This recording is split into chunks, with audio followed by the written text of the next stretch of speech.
दिल्ली के शाहबाद ढेरी इलाके में एक सिलसिले हमलावर ने एक नाबालिग लड़की को पहले शरेआम चाकू से गोद डाला और फिर एक भारी पत्थर से उसे कुचल डाला। बताया जा रहा है कि लड़की और आरोपी के बीच पहले से दोस्ती थी, लेकिन उन दोनों के बीच झगड़ा हुआ था। इसके बाद लड़का हैवान बन गया और लड़की को शरेआम कत्ल कर दिया। आखिर क्या थी इसकी कहानी, तो चलिए शुरू करते हैं। राजधानी नई दिल्ली के शाहबाद ढेरी इलाके में साक्षी नाम की नाबालिग लड़की की चाकू से गोदकर हत्या कर दी गई थी अथवा उस पर पत्थर से वार हुए थे। लड़की के कत्ल का आरोप साहिल नामक युवक पर लगा है। आरोप है कि साहिल से लड़की की कहासुनी हो गई थी। इससे वो इतना भड़का कि साहिल ने उस पर चाकू और पत्थर से वार किया। लड़की पर तकरीबन 40 वार किए गए। इस खौफनाक हत्याकांड को लेकर दिल्ली पुलिस ने बताया कि साक्षी और साहिल रिलेशनशिप में थे। बीते दिनों के बीच किसी बात को लेकर मनमुटाव हो गया था। इसी कारण से साहिल ने साक्षी को मौत के घाट उतारने का मन बना लिया। फिर साहिल अपने साथ चाकू लेकर जाता है और लगातार वार करने लग जाता है जब तक कि वह मर ना गई हो।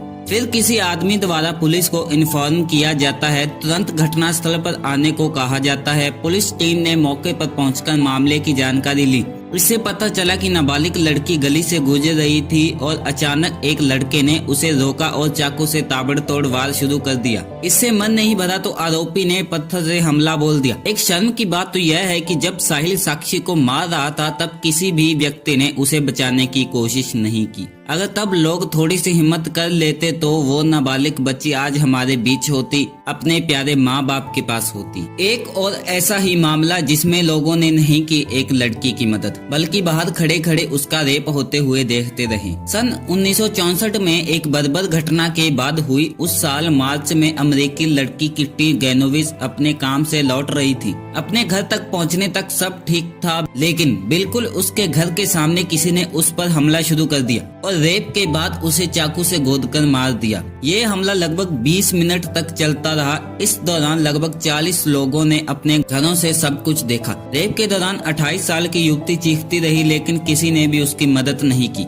यहाँ तक कि पूरे 20 मिनट बाद पुलिस के पास पहला कॉल आया। तब तक किट्टी की हत्या हो चुकी थी। ऐसे लोगों के समाज में रहने से तो बेहतर लोग मरना ही पसंद करते हैं। कड़ी पूछताछ के दौरान साहिल ने यह कबूला कि उसने साक्षी की हत्या करने से पहले कई वेब सीरीज देखी थी। रविवार के दिन सुबह से ही साहिल नशे में धुत था। वह चाकू लेकर घूम रहा था। हत्या की वीडियो जब सोशल मीडिया पर वायरल हुई तब देश के लोग दहल गए। एक 20 साल का लड़का करीब 34 बार एक 16 साल की लड़की को चाकू से गोदा। साक्षी की जमीन पर गिर जाने के बाद जल्लाद साहिल ने उसके सिर को पत्थर से कुचल दिया। पुलिस साहिल से सख्त पूछताछ कर रही है। ऐसा बताया जा रहा है कि पुलिस साहिल की साइको एनालिसिस टेस्ट भी करवा सकती है, यानी मनोवैज्ञानिक टेस्ट। इसके मर्डर को लेकर काफी और भी खुलासे हो रहे हैं। पुलिस ने बताया कि नाबालिग लड़की की हत्या करने के बाद साहिल पास के ही एक पार्क में कुछ देर बैठा रहा। इसके बाद साहिल ने अपने मोबाइल फोन को स्विच ऑफ कर दिया। बता दें कि हत्यारा साहिल सभी सबूतों को मिटा देना चाहता था। मोबाइल स्विच ऑफ करने के बाद उसने फोन को नाली में फेंक दिया था, पर जांच द्वारा उस फोन को बरामद कर लिया गया। मीडिया रिपोर्ट के मुताबिक साक्षी को 34 बार चाकू से गोदने के बाद साहिल ने पुलिस को बताया कि उसने चाकू रिठाला इलाके में फेंक दिया था, पर पुलिस उस चाकू को बरामद नहीं कर पाई है। बता दें कि चाकू और मोबाइल दोनों फेंकने के बाद साहिल दिल्ली छोड़कर भागने लगा था। साहिल इसके बाद समय पर बदली मेट्रो स्टेशन पहुंचा।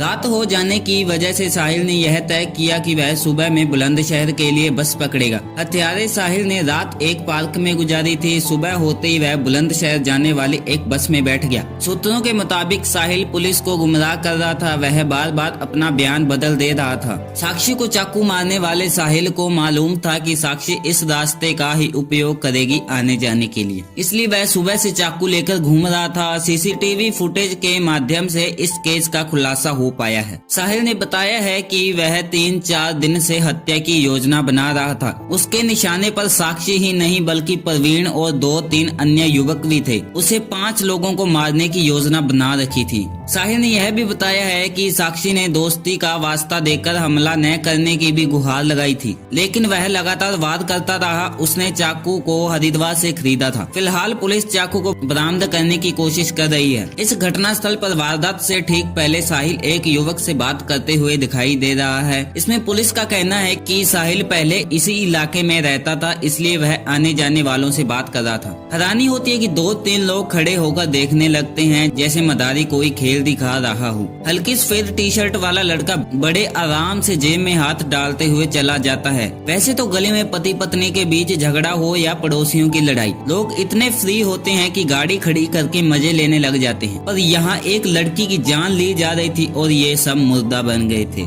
आपकी बेटी होती तो क्या देखते रहते?